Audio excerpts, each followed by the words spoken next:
What if you'd saved nearly 5 million in investable assets and are still afraid to retire? So today I want to walk you through a real life example of a set of clients in their mid 50s.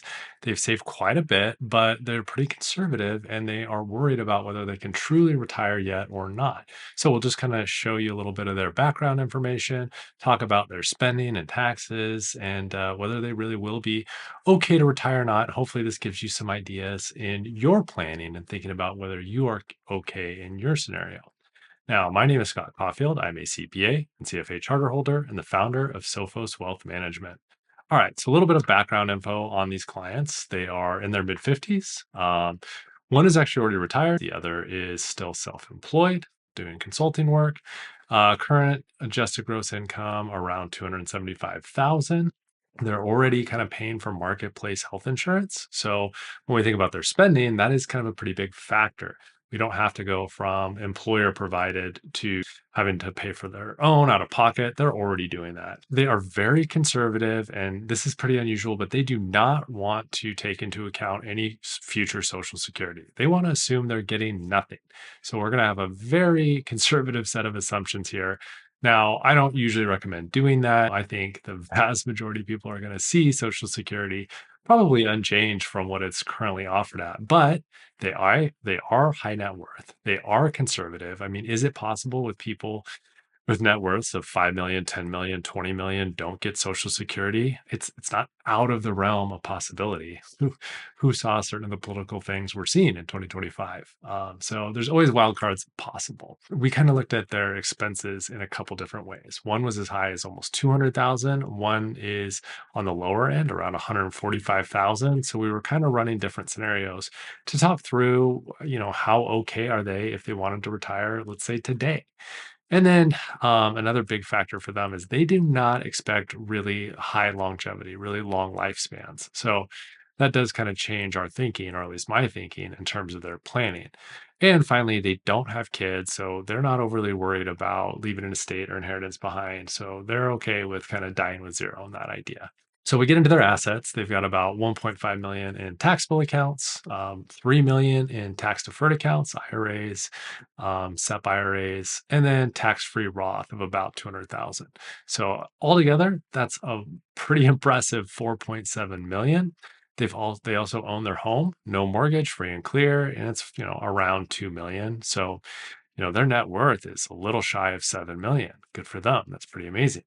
Now, I do like to break down their assets. You can see the vast majority is tax deferred. That means when we take withdrawals in the future, most of those are going to be taxable. So we need to take that into account for our safe withdrawal rate. So we kind of went through two baseline scenarios for them. One around 200,000. We got to that number looking at their tax return the last few years, and then kind of backing out what they'd saved into their SEP IRAs, other accounts. Frankly, it was pretty evident in conversations with them that they're not actually spending that much. But this is, our most conservative number in their case.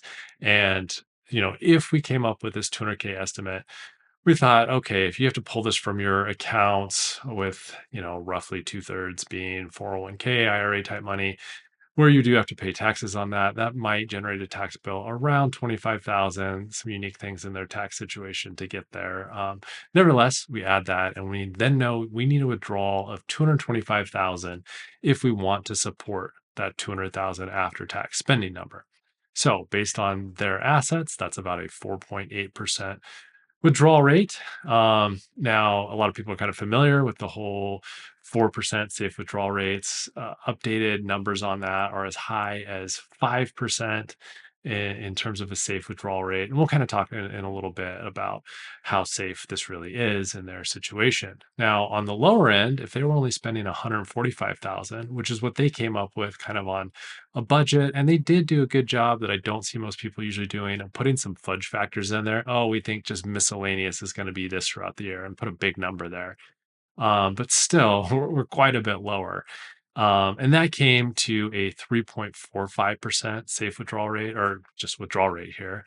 And that's based on that 145,000 withdrawal plus about 17,000 taxes. So from their portfolio, it'll be about 162,000. Now, that's a withdrawal rate of only 3.45%. In almost any scenario for mid 50s couple, a 3.45% withdrawal rate is going to be a-okay. That has never failed, at least on a 30-year time horizon historically. So, one of the things that we did is we just kind of went over these numbers. We looked at these two rates. One of the things I talked about is this following chart: withdrawal rate versus valuations. I pay a lot of attention to US stock valuations. I happen to think entering 2025, they're very expensive. Now that we're in a few months in, they're not quite as expensive after the whole tariff and everything else. But even after the market's sold off a bit, things are pretty expensive. And what this chart shows is safe withdrawal rates. So that's that 30-year safe max down at the bottom, and they compare that to the Shiller Cape, which is a basically a way of saying how expensive is the market. And what you'll find is that all the lowest safe withdrawal rates, so 4.5 to 5%, those all came at some pretty high CAPE ratios. So most of those CAPEs are over 20 when the safe withdrawal rate is under 5. Now you can also see that historically, most withdrawal rates are in the 5, 6, 7% range. So even their 4.8% withdrawal rate would have been fine in most historical scenarios. Now, what is the Schiller Cape today? I mean, entering the year, it was 35, 36. It's come down a decent amount, but it is still above 30 and still pretty expensive historically. I mean, 30 would be at the very top end of this chart. So, long and short of it, without getting into too many details of their situation, is I felt pretty comfortable about their ability to retire today if they wanted to. Even on a really conservative basis, from our discussions, their true spending is probably in the 160, 170 range. So that gets them a pretty reasonable withdrawal rate. They've probably got some levers to pull in terms of bringing spending down if they really needed to, if times gotten bad.